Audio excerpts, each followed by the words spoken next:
The only answer that is found in the Kabbalah is for the purpose of what we call tikkun, or in other spiritual teachings, karmic purposes and so forth. The purpose of having children, whether we're aware of it or not, is to provide the soul another opportunity if there was an offense committed by the soul in a prior incarnation, another opportunity to correct the tikkun process, to correct a prior offense. And without a corporeal body, whose energy intelligence is the desire to receive for oneself alone, that's where all negativity in the world arises from, is to provide the soul with free choice. In other words, do good or do bad. And so that is fundamentally the principal reason for having children, whether we're aware of it or not. But in any event, this is the Kabbalist interpretation.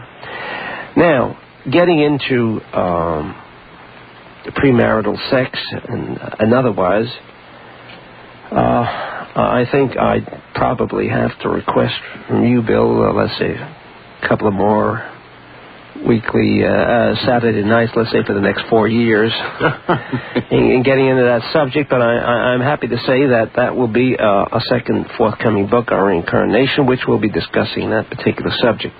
However, I think we're forgetting one basic idea. Francis Crick, who brought us DNA and then tried bringing us transpermia in an endeavor to understand the sperm. From a Kabbalist point of view, that sperm is the most potent energy force that exists and is known to mankind. It is used in sex. But I think there is a lack of an awareness of what the individual might be creating, whether on a physical level or a metaphysical level. And the metaphysical level is certainly, for those of you listening to this program, reality. There is an energy intelligence that produces an individual. And no one really even knows how, why, what, and when. But that sperm has the capacity to produce an intelligent human being. There must be an awful lot of power in that sperm. And I think anything with power should be regulated by the individual. And some of the laws surrounding the use of that sperm, the laws that we may be unfamiliar, and nevertheless ignorance of the law is no excuse. And so we, in our mind within ourselves,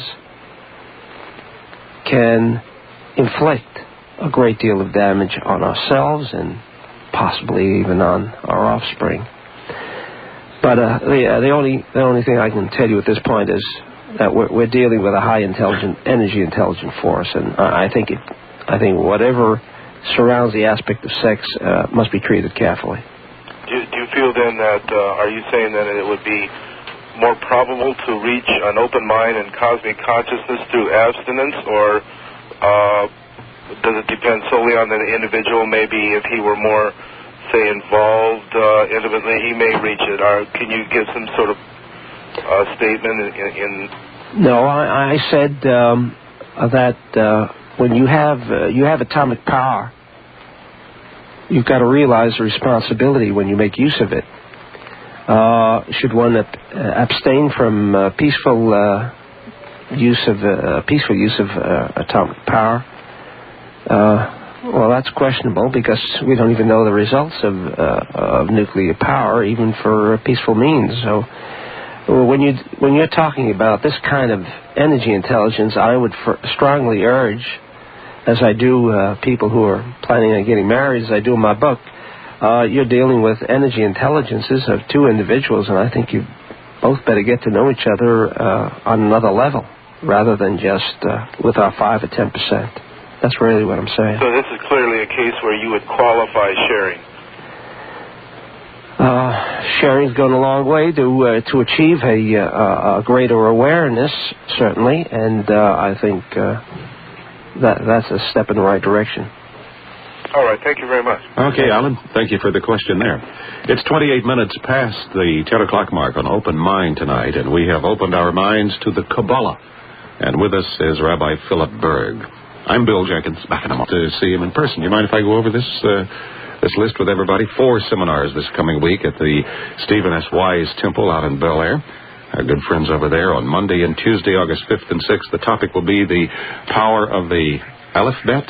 That's the Hebrew alphabet. Did I say it right? That's right. You did. For a Texan and doing all right.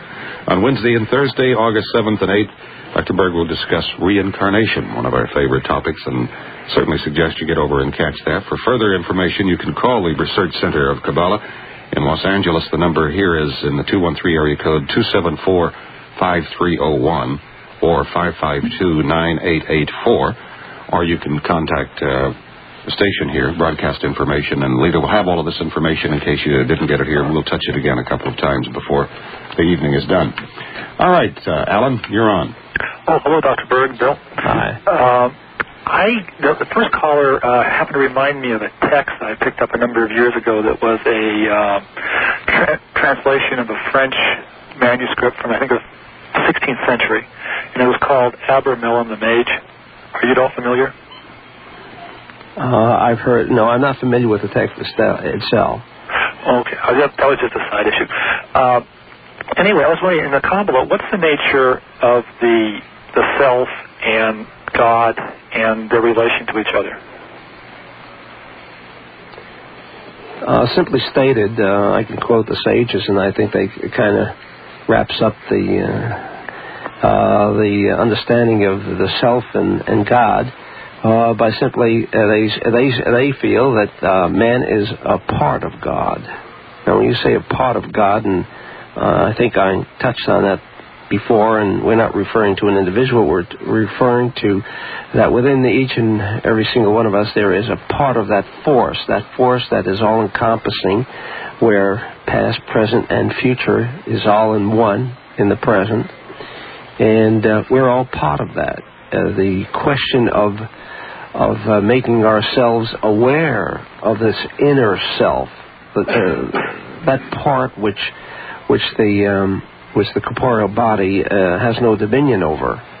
I think that's our objective, and so we're the self and God is really one. Okay, is there any dimension to God that goes beyond that self? The force includes all peoples of this earth. In other words, when I said we're part, that implies that every single individual, all of humankind, and sometimes even the lower kingdoms of inanimate vegetation and animal, all can encompass through the process of the tikkun process, the reincarnation process. We might even find some happy individuals residing there for a short while. And it's all part of the all-embracing unified whole called the force. Okay, so it's not like God is a separate person or anything of that nature? No, a person is not a correct word from a Kabbalistic point of view. Okay, in what way? We just couldn't picture a person, because for us a person is someone very finite, and when we discuss the self, we've even gone out of the bounds of the finite of the corporeal body. When we speak of the self, we're talking about something metaphysical. Now we've got to transcend that up to the all-embracing unified whole called the force of the Lord, that energy force of the Lord. We have no comprehension what the Lord himself is about. Okay. I've heard him referred to as just a core of pure loving energy that seems to solve a lot of questions. That's right. That's right. Well, you mentioned that soul, I guess. I take it you speak of actually an entity as far as the soul, that it constitutes an entity of some sort. Yes. Okay, you mentioned that the soul can either be reincarnated or take up residence until this end process or end phenomena that you mentioned. I have two questions on that. What determines whether a soul is going to be, what or who determines whether a soul is going to be reincarnated or not? And what is the experience of the soul that's not reincarnated? I'm sorry, I didn't follow your second question. Okay, well, we know what our experiences are as human beings.